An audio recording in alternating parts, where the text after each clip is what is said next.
Hello everyone. This is Dr. Ashwati Rajan, the founder of Success E-Learning.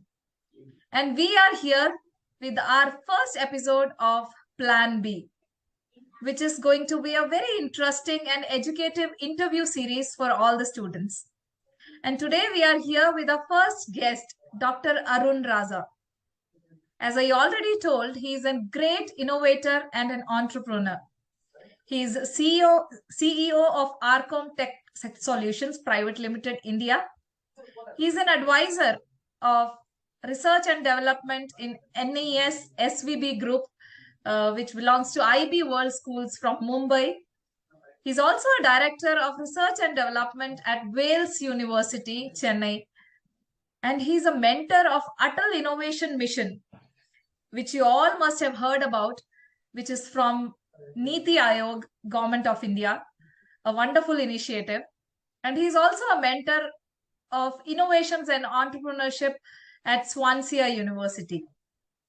Not only that, he's a great scientist who has contributed to more than 6 Government of India projects. And to be specific, 2 for the Department of Atomic Energy, 2 for Department for Scientific and Industrial Research, 2 for the Defense Research and Development Organization, and several industry-funded projects. He has many national patents, international patents, transfer of technologies, and has presented over 70 plus research papers across the globe. He has traveled extensively to various countries across the globe for research work. Friends, I can keep on talking about him because this is just a 1% of his accolades, and we have so much to know about this great personality, and I am so glad that he is here with us. So welcome to Success E-Learning's YouTube channel, sir. Thank you, Dr. Ashwati ma'am. So nice talking to you after a long time, and I am really happy to be part of your program, that too as the first guest for this Plan B. And through you, I can reach many other students, I suppose, and I'm so happy to be part of this. Thank you so much. So let me tell you about Plan B. Plan B is a wonderful initiative by Success E-Learning, where we are planning to reach out to as many students as possible to guide them, because there are so many children out there in our country who are not getting proper guidance, who don't know what to do after their 10th or after their 12th. They are stuck at a certain point. So this is just an initiative to help them through people like you who are already successful, who are experts in their fields. So thank you so much once again. So let me quickly jump on to our questions. Yes, as you are a great inventor, but for the information of our viewers, our students, please tell us something about your innovations. My innovations, I have developed ATM auto controller, and ablution water saver, and firefighting robo, rescue robo, combat vehicle, and accident alert system, solar charger, building power conservator, and so many other innovations, to be precise. Oh my God. I mean, this is too heavy to think about. Like, you have done so much. And are these innovations related to the field of robotics or AI or IoT, or is it something different? Just to share with our audience or our students. A very good question. I did my electronics and communication engineering in Chennai. Then I did my master's of photonics and communication in Swansea University, United Kingdom. Then I completed my PhD in Wales University, where I worked as head of the department in electronics. I became the youngest HOD by then. I was 24, somewhere around my age was 24. Then at the age of 26, I became director of research and development in this Chennai-based Wales University. The reason why I'm saying these things are to tell the students about my fundamentals. After plus 2, I took electronics and communication engineering, and most of my innovations are related to electronics and communication engineering, but not only specific to those fields, because I'm into mechatronics, mechanical engineering innovations are there. Then EEE based engineering innovations are there with me. Many patents are there with me. So Once you start innovating, sky is the limit. You don't want to stick only to your own engineering field. You can diversify. Except for aeronautical and civil, I have patents in almost every field. Wow, wow, that's really wonderful. And I love the message which you gave to the students that do not get stuck in one particular field. You can always diversify, and today's current world is for that. They welcome diversification, integration. So that is really wonderful. And can you also tell that when you innovate something, how an innovation should be? That's a very What? good question, Yeah. Dr. Ashwati. See, innovation is not something you develop and keep it in your classroom or in your home or in your play area. Innovation is something which must be useful for the public as such. Many families, many consumers, everyone must be using your product. That is the success of your innovation. So the more the number of users use your innovation, that is the success. The innovation what the student develop must make them as an entrepreneur. Point number one. And point number two, the innovation what they develop must address a local or a global problem. And point number three, the innovation what they develop must be useful for the nation they live in. These are the three major factors we have to focus before developing an innovation. See, I have so many innovations, out of which a couple of innovations are deployed in large scale. It is commercialized. That is what that made me an entrepreneur. Yeah. Yeah, so the innovation must focus on entrepreneurship. That is most important of all the criteria. Exactly. Thank you. Wonderful thought, actually. It is very important that whatever you are studying or whatever you are learning, it should go back to the society. So I think that is the message which you are sharing. It is not only for yourself. You are becoming an entrepreneur, but end of the day, it should be useful for the society. So that's a Exactly. really great thought. Now a question from our students, like, what are the basic qualifications needed for becoming an inventor or a scientist? See, anyone can be innovator, anyone can be inventor. There are two criteria. One is they should have a very good education, background education from elite colleges. Or even if they are not from elite colleges, they have to put so much effort with the very basic college wherever they are entering. If they are entering a basic college, then they have to put on so much effort. And the best out of all the thing is experience and expertise makes innovators. If you are sticking to the same field, they will be better than the engineering degree holder itself, or any degree for that matter. So if, for example, if you are sticking to comparing and so much for like 1 or 2 years, you will master this and you yourself become an innovator. So experience and expertise matters a lot. And another thing, as I told, is a very good degree from a very good college, because the college professors will be very too good, and they will be mentoring the children with strong basics. And with the strong basics, automatically we will be able to think out of the box and create novel ideas. Yeah, exactly. Yeah, that's true. That try to get into some good colleges where you will get good mentoring, and for that you have to study really hard so that you can get into some good colleges. Or if not, if you are not able to get into some good colleges, don't worry. Just try hard, keep trying, keep innovating, keep experiencing new things, keep learning, and think out of the box. I'm sure someday you will be inventing something great like Dr. Arun Raza.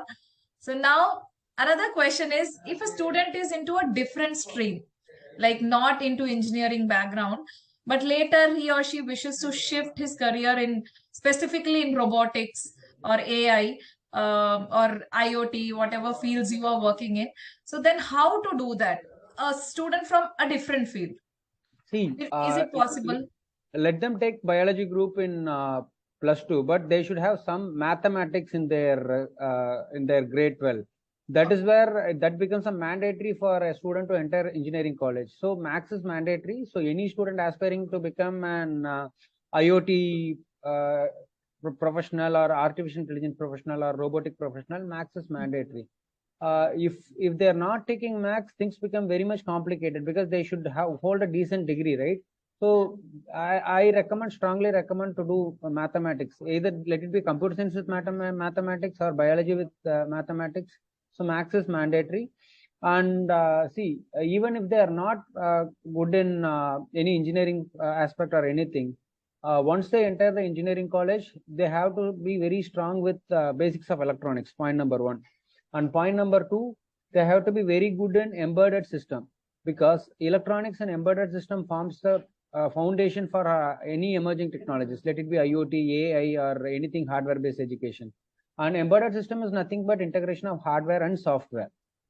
So the students must know what is a controller board, how to program a controller board, how to integrate hardware and software. For example, pairing a sensor with a controller, or pairing a controller with a robo, coding a robo, coding the direction of the robo, controlling the speed of the robo. Everything depends upon a strong embedded system. So electronics and embedded system forms the basic for any emerging technologies. And IoT and AI is widely accepted now everywhere. So that has a very good future for children to work upon, IoT as well as artificial intelligence. And yeah, these are all the main emerging technologies, and children have to be very strong with electronics and embedded system before entering any emerging tech. Okay, so thank you for sharing that. Now our students know that what subject they should opt for after they pass 10th. So next question is, we usually, because you are a perfect example in front of us, so we see that after doing robotics and all, people think about inventions or innovating things. But other than that, other than becoming an inventor, what are the other career options for people or students who are graduating in these kind of subjects like robotics and AI? See, AI is going to play a vital role in healthcare sector, automotive sector, finance sector, and so many sectors. AI is not only about robotics. AI has a wide range of field. Same goes with robotics. Even in healthcare also, the robotics as well as AI is going to play a vital role, because already doctors have started using Da Vinci robot to operate cancer tumors from patients in patients. So yeah, so in any sector, AI is going to play a vital role, and I urge all the engineering graduates. It is not specific to ECE or EEE or anything. Any graduate should know the basics of artificial intelligence to expertise, because even the doctors who are going to enter the medicine sector, even they have to be familiarized with AI, because the future will be predictive based diagnosis. For example, if we are giving a blood sample, we will be able to predict on what disease we may get in future. That is how the future is going to be. So everyone must be, any biology student or computer science student must be aware of artificial intelligence to expertise on whatever field they choose. And yeah, that is how we train the children. As you said, I am advisor of so many schools, and my company is into training so many schools in India, in abroad. We have a presence in USA, UAE, Oman, Qatar, South Africa. Wherever we go, we train children in electronics first, then embedded system, then IoT, then robotics, then artificial intelligence. Apart from that, we also train them in app development also. So these are all the areas children has to be familiarized to be a future industry engineer. So this is what I wanted to convey to all the students, to focus on these topics. Wow, that's really great. And And one more thing which I wanted to add. So yeah. if they complete AI or robotics, as I told, they can enter any of the sectors which I told earlier. Alternatively, they can also complete their PhD and become an academician and train many other students. That is one option. Also, if they are working on a company for 2-3 years, gain the experience, then they can start their own company like me. They can be an startup CEO also. Yeah. Yeah, that is really great. And also, I would like you to share some light on, do we have any kind of vocational courses for the students who are there, who pass out from 10th standard or 11th, 12th students? Or do we have any special scholarships which support such students for doing innovations? Can you share some light on that? See, vocational courses, there are vocational courses by in 11th and 12th which focus on electrical as well as electronics. And coming to scholarship, I guess there are not much scholarship available here. However, there are universities, for example, our own university where I was Director of Research and Development, VELS University. When the students are coming up with a lot of innovative ideas, the management are funding those ideas. Recently, this management has funded, VELS University management has funded around 6 lakh rupees for student innovations, which is a very big thing. Once the students pitch their idea to management, and if it is really viable and if it is patentable, the college university itself is funding those kind of patents. It depends on colleges to colleges and universities to universities. And most of the universities are very much interested in research and development because that adds a lot of value as a university. So the university will be able to fund it. Especially, I guarantee you that VELS University is surely funding these kind of innovative projects from the student community. That's really great. If the education institutes, they are coming forward and helping, supporting students to develop their innovations, that will be really See, nice. for all the children watching out there, if you are wanting to become an innovator, you have to be very strong in basics. Point number one, because as MS Dhoni says, basics is very important. You have to be very strong in basics to be expert in anything. So once your basic is strong, then once you enter the UG college, go and speak with professor, because if you are sitting in your room or roaming outside, nobody is going to come to you and speak to you on research and development or innovations. You have to browse on internet. You have to check what are all the products available and how you are going to improve the products and how your innovations are going to be improved. So that is how then you have to speak to multiple professors seeking their help on what is the research they are already into. Then you have to request them, sir, I have to be part of your research. So you have to start with these basics, and then definitely professors will be more than happy to help you. Out of 10 professors, more than 5 professors will be happy to help you and support you for basic research work. And you can also refer innovators like myself, like what are all the innovation we have already developed. So based on that, you can take inspiration. And then, as I told earlier, just look for the problem which you are going to address. Let it be a local problem like water, like a power issue, or current issue, or a global problem like water issue. How your engineering is going to help solve public. That is what you have to look out, and then you have to start your research. This is how things work. And see, out of 100 innovations of mine, like hardly 10 became commercially success. It is not that all the products are going to be success. And out of 100 innovation, I have failed more than 50%. That is always there. But people look at me as the innovator of ATM autocontroller. That is my best and favorite innovation. Reason is, let me tell about this so that students watching out there will be inspired. Yes, sure. I visited State Bank of India in 2015. And there was a talk in the ATM management stating that they have to reduce the EV bills of ATM sites in different parts of Tamil Nadu and India. Then I went and explored an ATM and I saw 2 ACs. If you go to ATM, at least 2 ACs will be there. One AC will run for 1 hour and other AC will run for 1 hour. This is the general procedure, even during night hours. And the ATM AGM told me that, Arun, we don't want AC to run by night hours. And there are timers which alternates, but none of the timers cuts off the ACs during night hours. Then I developed a ATM autocontroller, which when fit inside the ATM, will alternate between multiple ACs. First AC will run for 1 hour, then first AC will stop, second will be on. And in e-corners, if there are 4 ACs, one will be on and then second will be on for 1 hour, and this will both the ACs will be off, and the third will be on for the third will be on for the 3rd hour. So it will be alternated. And during night time, any number of ACs, let it be 2 ACs in the ATM or 4 ACs in the ATM, from night 9 till morning 6, all the ACs were cut off.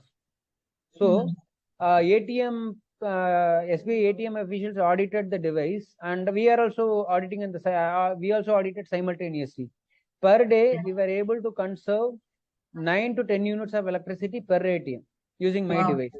Imagine so far. Then what happened is, since my idea was good, we deployed it, and initially they gave me 3 testing sites.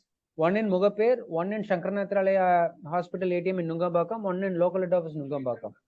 They were very happy with the output. Then they gave me 200 sites in and around Chennai. And then I deployed and reduced the EB bills of State Bank of India ATMs across Chennai. Then I got around 4,000 orders from State Bank of India and Indian banks, which made me an entrepreneur. See, a small spark, a small idea which I did for power saving, which is a local and global problem. That is how I address the local and global problem. So far, more than 50 million electric units I have saved for Government of India. Wow. 50 million electrical units. And now I am working on one more innovation, which is ablution water saver, which conserves 40 to 50% of water used in the ablution sector in mask. So that again, water scarcity is a global problem. I am addressing a global problem. Again, that product also is commercialized now. Wow. So this is how the children have to look upon, like how I am going to become an entrepreneur, because then only they will be thinking out of the box, using their skill, and so their innovation skill also will be developed. So innovator and entrepreneurship, both innovator as well as entrepreneurship, should go in hand to hand to become a successful businessman. Amazing. Thank you so much for sharing this. So much of detailed thing about your innovations. So I think the students would have got that spark, that think out of the box. Sometimes the problem is just in front of your eyes and we just don't see it. Just think in this perspective that your invention or your innovation can make a large difference. So I think we can do some good things. Thank you so much for inspiring our students with your experience and with your insights. And we are so happy that you are here to help our students at Success E-Learning. Thank you so much. Thank you, Dr. Ashwati. I once again congratulate your initiative, all the initiative. I'm regularly following your book launch and your support to the student community. You are a wonderful person, and may God bless you with many more success and many more initiatives. And I will be more than happy to help you in all your initiatives, Dr. Ashwati. Thank you, sir. Thank you. That means a lot. Thank you. Thank you.